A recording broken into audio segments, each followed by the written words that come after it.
一把什么样的椅子可以卖到5500万？就是我手里这一把明末清初的黄花梨交椅。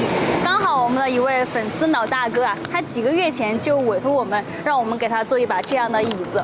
但是呢，他的预算只有10万块钱左右，所以说做一把黄花梨的话，预算肯定是不够的。我们就建议他做一把全无拼补的小叶子檀。现在呢，我们就在这个小叶子檀的原材料选购市场。我们的第一步就是去选原材料，走吧。这个是我们提前做好的1:1的模板，我们将会根据这个模板去挑最合适的料子。毕竟这个小叶子檀太贵了，一定要选好这个材料，不然10万块钱的这个预算都是不够的。这个是哪个部位？靠背，靠背哦，那个是的。这个靠背的，靠背那一条。能不能开好的话，可能可以开4条。我们看了第一架，没有选到合适的材料，现在去第2架再看一下。开出来吧。这个怎么样？举起来。这个幅度对得上哈，这个幅度。幅度对得上吗？然后这边看能开几个？你这边能然后那边可以再多。拿出来吧，拖出来看一下。空的。这个还挺实。这个。后来我们问了老板料子的价格，发现均价都在600以上，因为它全都是这种很长很长的特材料子。这种料子适合做罗汉床之类的古典家具，所以价格很贵。如果我们做这种特材的话，10万块钱成本的预算肯定差一大截。我们做交椅的话，只需要短一点的、弯一点的料子，这种料子价格一般在300元到400元之间，比较符合我们的预算。实在买不到，我们就买这种大料，然后全新的吧。那一节弯曲的那个地方，能不能单独锯给我们？可以吗？300多什么价格？1200。这个1200。这个料子1200。我们切了，我们不是。你要是买这个1200的做交椅，我跟你讲，20万都下不来，你买。那确实。为了寻找交椅制作的原料，我们逛了半天时间，终于找到了一批适合做交椅的料子。这种料子长短合适，价格也相对长料来说更有优势，并且这种弯曲的短料更匹配交椅的气息。选择颜色均匀的，还要看料子的流性，所以选一根都很难。是肯定。那就把这个先把这个剪一边嘛。这多少钱一斤？这个？这是350。350。因为这个弧度的做出来的这个东西更漂亮，比那个去烤弯的更好一点。啊，这个弧度对的很漂亮，对，刚刚好，完全吻合是吧？我们买珠子料买特别多，经常就会吃这种亏。这块料子我们当时看着非常不错，适合开交椅的踏板，价格5000多。如果能开出3片踏板，那就很划算。因为这个踏板单买1片需要3000多块，然后我们就去开了，结果是1片都没开出来，料子被人动了手脚。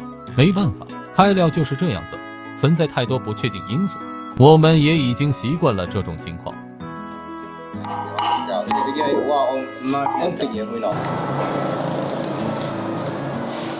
我们选了几个小时啊，现在已经选出了一部分啊。这个量的话，我们是按照2到3套的量来选的，因为单独做1套的话，它的成本非常的高。现在我们把这个扶手这个位置已经全部选出来了，还有这个腿，就是这个交叉条的位置选出来了，还有这个板子的话，这些是还没有选出来的。我们现在把这个装车，然后再去选其他的材料。先把这个短的装上去吧。后背先。哦，这个纸。现在天都已经快黑了，这就是我们今天一天的收获啊。这个的话是我们交椅的一个主体部分的材料，我们全部选好了，然后还有一些零部件的材料，我们后面再慢慢购买。这一部分啊，现在已经花去了8万6了。现在我们就要看一下做一把交椅到底要多少成本才能做好。明天我们就要开始拍我们的制作过程的。一把交椅需要40几个零部件才能组装起来。我们今天就根据这个料单上面的尺寸，把这些小叶子檀全部给它下出来。现在就让师傅给我们下料了。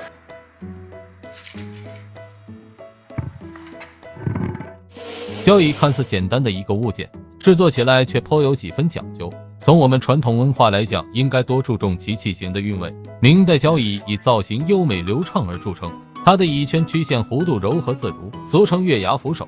而这器型这种东西，则需要有着老道经验的师傅才能精准拿捏出来。当然，我们在选择原料时，也是会根据每一个部件的弯曲程度去尽量匹配。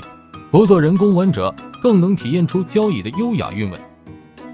我们现在开了2根啊，有一根开的是非常的完美，就是这一根，这根是可以做的。但是另外一根的话，像这一根啊，它中间已经开裂了，这个就要用来做其他的了。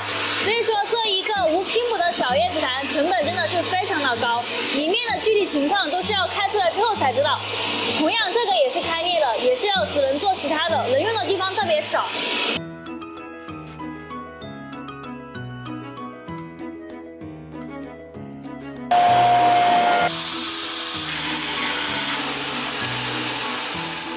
我们昨天买的料子啊，现在已经开完了。开料真的是非常讲究运气的，大家看一下，这一根料子其实是我们刚开始是非常担心的，但是它开出来效果真的非常的棒，无论是从它的材质啊、油性，还是它的一个完整度来说，它都是非常完美的。但是大家看一下这一片，这片是我们打了一个打磨之后，觉得这一块也是非常完美的，但是对开的时候发现里面已经白芯了，所以像这种的话，我们利用价值的话就不高了，能用的部分就是像这种地方了。然后这个的话，我们开的也是还不错的，然后开到这一根的时候，里面又白芯了，看到没有？大家看这里面又白芯了，这种的话就是开着开着中间开裂非常严重。这个本来是可以做2条的，但是现在我们只能利用上1条了，这边是拿去浪费了的。所以像我们做这种完全无拼补的话，成本真的非常的高。现在我们还得去再挑一些料子回来。